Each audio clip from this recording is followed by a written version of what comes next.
If I made it to your feed, then you probably like books where two guys fall in love and musicals, and I've got a book that combines both. We're going to talk about my cover design today, but first, if you're new here, hi, I'm Luke McQuillan, the author and composer of Love in the Light, a musical novel. This is the story of two men who fall in love in a lighthouse and sing about it. Characters break out into song through the page, and with the magic of QR codes, you can listen to those songs as you read. So the book cover, I've gotten so many compliments on this and requests to sell it as prints or posters. I do have it on t-shirts on my website, but anyway, I've sold over 2,000 copies of this book, and 85% of my sales are the physical paperback, and I think maybe the cover has a little something to do with that.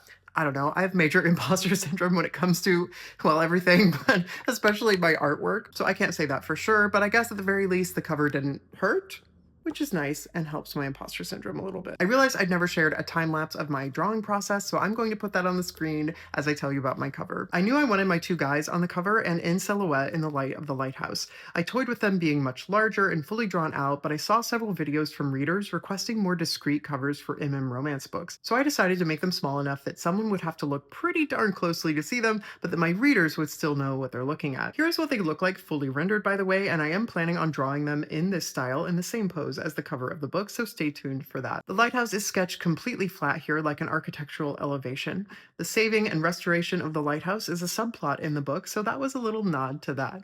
I kept my line work very organic here, even though I could have turned on smoothing or rulers to help. I wanted it to feel very much like a human sketched it. In this sea of AI covers, I wanted my human roughness and imperfection to be visible. In choosing colors for the cover, I knew I wanted the lighthouse and the background to be the same color. The lighthouse is largely forgotten by the community, and this provides safety and refuge for my two guys. The lighthouse is kind of like an invisibility cloak for the forbidden romance, so by having it the same color, we get that feeling of fading into the background. The only other color, of course, is this orangey gold, which is the light itself and the lettering. We can see the light bringing warmth and color to the silhouettes of Alfred and James, signifying how their love is transforming them. This color is the opposite of blue on the color wheel, so it also provides a really nice contrast and helps the lettering really pop. There are also these striations framing the cover. Those are to evoke a Fresnel lens, the giant lenses that turn a lighthouse lamp into a beam of light visible at sea, and to also evoke the inclusive gay men's pride flag. So that was a little behind the scenes glimpse at my artwork and my process. Let me know if you want to see more of my artwork. And if you're interested in Love in the Light, a musical novel, signed copies are available in my shop, so tap that shop link to learn more.